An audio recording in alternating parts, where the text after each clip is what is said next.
আসসালামু আলাইকুম। গত 2 দিন আগে এই গরুটিকে একটি দেশি বাছুরসহ উত্তরবঙ্গের ঐতিহ্যবাহী রানীগঞ্জ হাট থেকে ৮২,০০০ টাকায় ক্রয় করে নিয়ে আসা হয়েছে। তো পরের দিন সকালে গরুর ঘরে ঢুকেই অনেকটা চিন্তার মধ্যে পড়ে গেলাম। গরুর পিছন দিয়ে সারা রাতে প্রচুর পরিমাণে রক্ত মেঝেতে পড়ে আছে। তাই প্রথমেই আমি আর আমার আব্বা মিলে গরুর ঘরটিকে ভালো করে পরিষ্কার করছিলাম এবং গরুটিকেও গোসল করে দিলাম।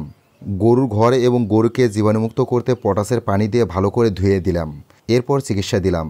চিকিৎসার জন্য ট্রাসিড ভেট 10 ml 1 ভায়ালের ইঞ্জেকশন একবারই দিলাম। ইঞ্জেকশন দেওয়ার সময় একটা বিষয় লক্ষ্য করলাম, গরুটি অনেক শান্তশিষ্ট আছে। এজন্য শান্তশিষ্ট বললাম, এর আগে যে ষাঁড় গরু দুটি বিক্রি করলাম সেই গরু দুটি অনেক বেশি পরিমাণে বিটকেল প্রকৃতির ছিল। ওদেরকে ইঞ্জেকশন দিতে গেলেই প্রচুর সুই নষ্ট করতো। যাই হোক, গরুটার ইঞ্জেকশনের জায়গাটা ভালো করে মালিশ করে দিলাম। যেহেতু অল্প দিন হলো গরু বাচ্চা প্রসব করেছে, তাই জরায়ু পরিষ্কার করার জন্য ইউসিভেট 500 ml এর সিরাপ খাওয়াচ্ছিলাম। 150 ml করে 3 থেকে 5 দিন খাওয়ালেই ইনশাআল্লাহ গরু সুস্থ হয়ে যাবে। অনেকেই হয়তো ভাবতে পারেন সিরাপ খাওয়ানোর জন্য সিরিঞ্জ কেন ব্যবহার করছি। আসলে অনেক গরুই থাকে যে গরুগুলোকে খাদ্যের সাথে সিরাপ মিশিয়ে দিলে গরু খেতে চায় না। এতে করে খাবার এবং ওষুধ দুটোই নষ্ট হওয়ার সম্ভাবনা থাকে। আমি নর্মালি ট্যাবলেট খাওয়াতেও ইঞ্জেকশনের সিরিঞ্জ ব্যবহার করে থাকি। প্রথমে ট্যাবলেটটিকে গুঁড়ো করে পানির সাথে মিশিয়ে সিরিঞ্জে করে খাওয়াই।